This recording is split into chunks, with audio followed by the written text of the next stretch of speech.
எனக்கு பிடித்த திருக்குறள்.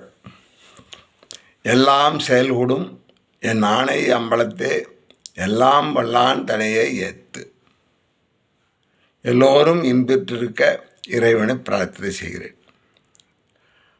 ஒரு கிராமம், 10 வயது சிறுமி தாயார் வானத்தில் பறக்கின்ற விமானத்தை காட்டி, அதோ பார் விமானம் பறந்து கொண்டிருக்கிறது, அதை ஒருவர் ஓட்டிக்கொண்டு செல்கிறார் என்று சொல்கின்ற பொழுது அந்த குழந்தை கேட்கிறது, நானும் விமானம் ஓட்ட வேண்டும் என்று சொல்லுகின்ற பொழுது தாயார் சொல்லுகிறாள், நீயும் ஒரு நாள் விமானம் ஓட்டுவாய் என்று சொல்லுகிறாள்.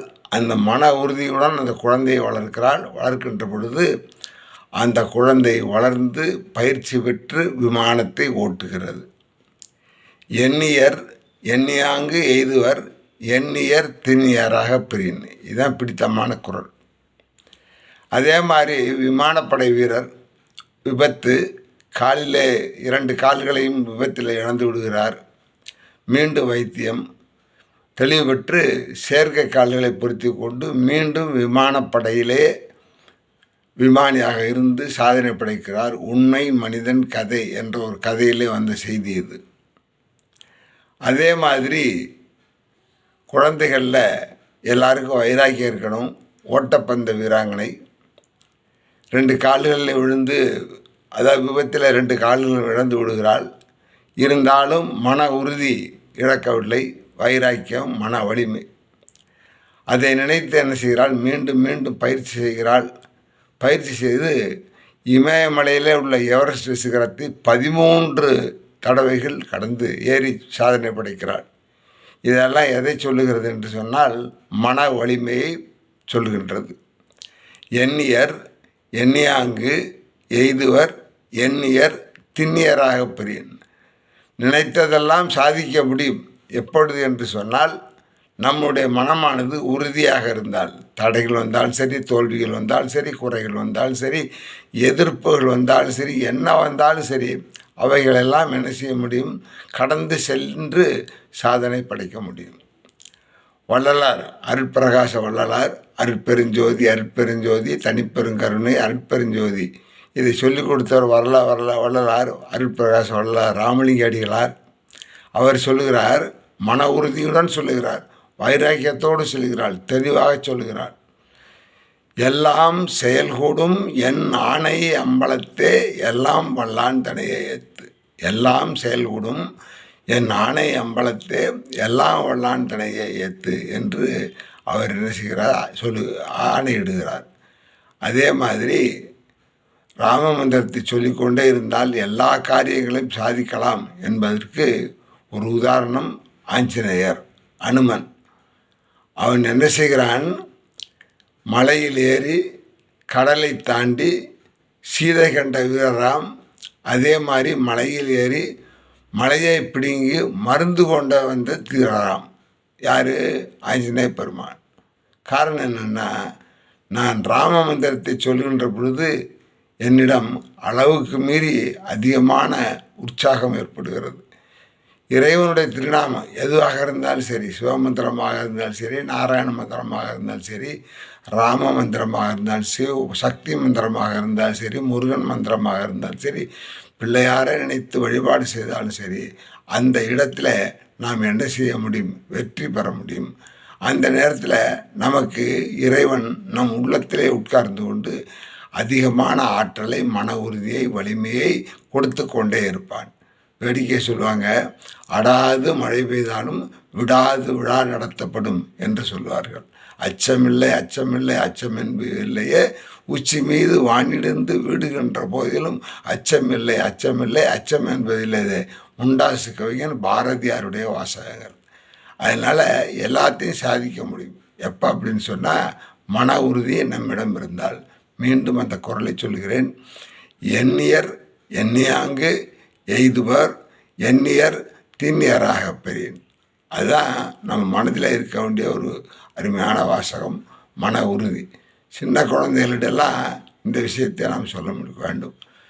வானிலை பிறந்த ஆகாயத்தை பார்க்கின்ற குழந்தை தாயாருடைய மன உறுதி அதிகமாக இருந்ததால் விமானியாக போனது. 2 கால்களை இழந்து செயற்கை காலை பொருத்தி கொண்டு மீண்டும் விமானப்படையில் சேர்ந்து விமானியாக ஏறி சாதனை படைத்தவன் ஒருவன். அதே மாதிரி தன்னுடைய 2 கால்களையும் இழந்த பெண் பிள்ளை என்ன செய்கிறாள்? தன்னை வைத்தியம் செய்து கொண்டு 13 தடவை இமயமலையில் ஏறி சாதனை படைக்கிறாள். இதை மாதிரி தான் குடும்பமாக இருந்தாலும் சரி, வியாபாரமாக இருந்தாலும் சரி, விளையாட்டாக இருந்தாலும் சரி, ஆராய்ச்சிகளாக இருந்தாலும் சரி, படிப்பதாக இருந்தாலும் சரி, தொட முடியாத உச்சம் என்பது கிடையவே கிடையாது. நிச்சயமாக முடியும். இந்த மனநிலையை எல்லா குழந்தைகளிடம், படிக்கின்ற குழந்தைகளிடம், ஆண் பெண் என்று இல்லாத பேதம் இல்லாமல் எல்லா குழந்தைகளையும் கொண்டு செல்ல வேண்டும்.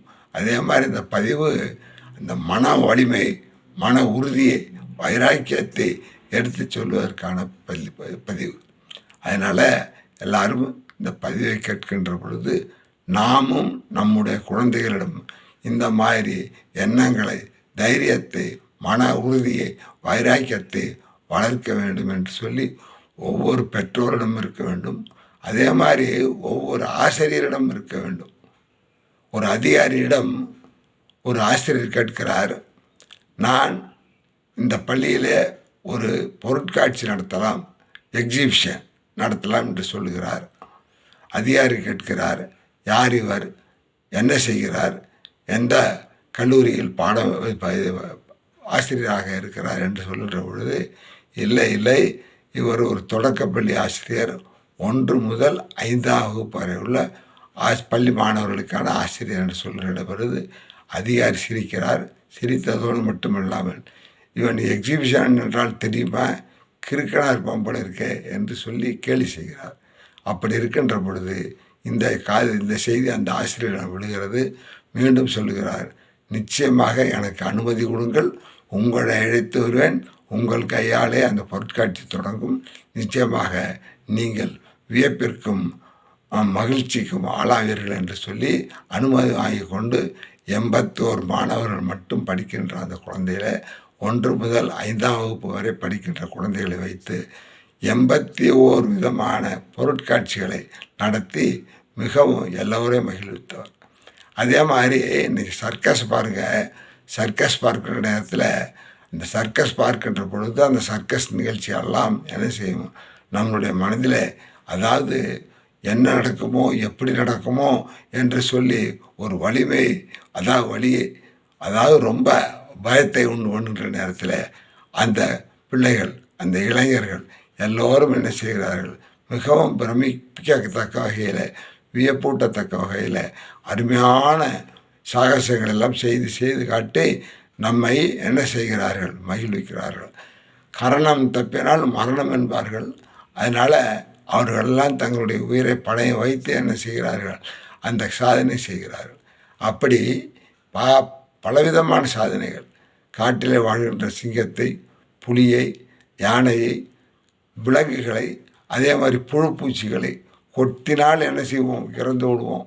அப்படி இல்லை, பாம்பு போன்ற உயிரினங்களெல்லாம் கூட என்ன செய்கிறான், நம்மையே காட்டி அந்த பாம்பை பழக்கி மகுடி வாசித்து அது சொன்னபடியெல்லாம் ஆடுகிறது என்று சொன்னால் அவனிடம் இருக்கின்ற மன வலிமை, அதாவது வைராக்கியம்.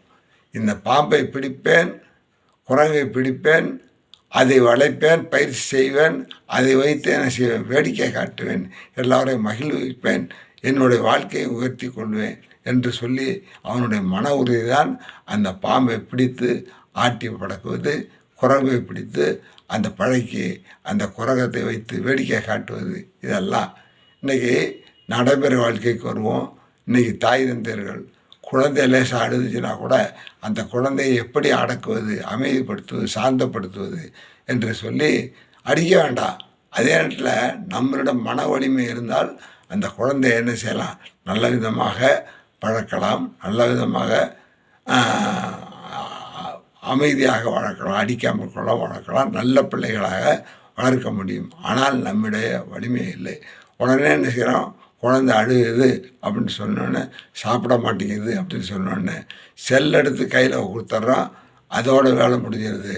அந்த பிள்ளைக்கு என்ன செய்வார், கண்ணதாசன் சொல்லுவார், தாய்ப்பால் குடித்த காரணத்தால் எல்லாருக்கும் தாய் பாசம் வந்தது, புட்டிப்பால் குடித்ததால் எல்லோருக்கும் புட்டி கிடைக்கும், அதான் சாராய அனுப்ப வந்ததுன்னு சொல்லுவார். அந்த மாதிரி நம்மளுடைய குழந்தைகளை அந்த மாதிரி ஆக்கக்கூடாது. இன்றைக்கி சூப்பர் சிங்கர் போன்ற நிகழ்ச்சிகள், அதே மாதிரி சிலம்பாட்டம், கராத்தே பயிற்சி போன்ற நிகழ்ச்சிகள் எல்லாம் குழந்தைகள் நிறைய செய்து காட்டுகிறார்கள். அந்த இடங்களெல்லாம் கூட்டி கொண்டு போய் நாமும் பார்க்க வேண்டும், பிள்ளைகளையும் காண்பிக்க வேண்டும். அப்போ அவர்களுக்குள்ளும் அந்த மன உறுதி, வைராக்கியம் உருவாகும். மீண்டும் அந்த குறளை சொல்கிறேன். எண்ணியர் எண்ணியாங்கு எய்துவர் எண்ணியர் திண்ணியராக பெறின். அருமையான குறள், ஒப்பற்ற குறள். இன்றைய இளைய சமுதாயத்திற்கு அவசியமான குறள். நம்மிடம் என்ன செய்ய வேண்டும்? வைராக்கியம் வளர வேண்டும். நான் என்ன செய்யக்கூடாது? வெந்ததை தின்று விட்டு விதி வந்தால் சாவேன் அப்படின்னு சொல்லக்கூடாது. அதே மாதிரி பாரதி பாடுவான், தேடி சோறு நிதம் தின்று பல சின்ன சிறு கதைகள் பேசி மனம் வாடி துன்பம் மிக உழன்று மலர் வாட பிறர்கள் வாட பல செயல்கள் செய்து நரை கூடி கிழப்பருவம் எய்துவான் என்று நினைத்தாயோ, வேடிக்கை மனிதரைப் போல வீழ்வேன் என்று நினைத்தானோ என்று பாடுகிறார் பாரதி. அந்த மாதிரி இந்த பதிவின் மூலமாக எல்லோரும் கேட்கணும். எல்லோரும் என்ன செய்யணும்? நம்மளுடைய குழந்தைகளும், நாம் வளர்க்கின்ற குழந்தைகளும், நம்முடைய தெருவில் இருக்கின்ற, நம்முடைய சுற்றத்தில் இருக்கின்ற எல்லா குழந்தைகளையும், இளைஞர்களையும் ஒரு மன உறுதி உள்ளவர்களாக, மன வலிமை உள்ளவர்களாக ஆளாக்கி அவர்களும் சாதனை படைக்க வேண்டும். பல்வேறு துறைகளில், எல்லா துறையிலும் சொல்லி, குடும்பத்தில், வணிகத்தில், நட்பில், உறவில், ஆராய்ச்சியில், மருத்துவத்தில், எல்லாத்திலையும் சிறந்த ஒரு வலிமை படைத்தவர்களாக, சாதனை படைத்தவர்களாக உருவாக்க வேண்டும் என்பது இந்த பதிவின் மூலமாக விண்ணப்பம். எல்லோரும் இன்புற்றிருக்க இறைவனை பிரார்த்தனை செய்கிறேன். அறந்தாங்கி குரு சோலையப்பன்.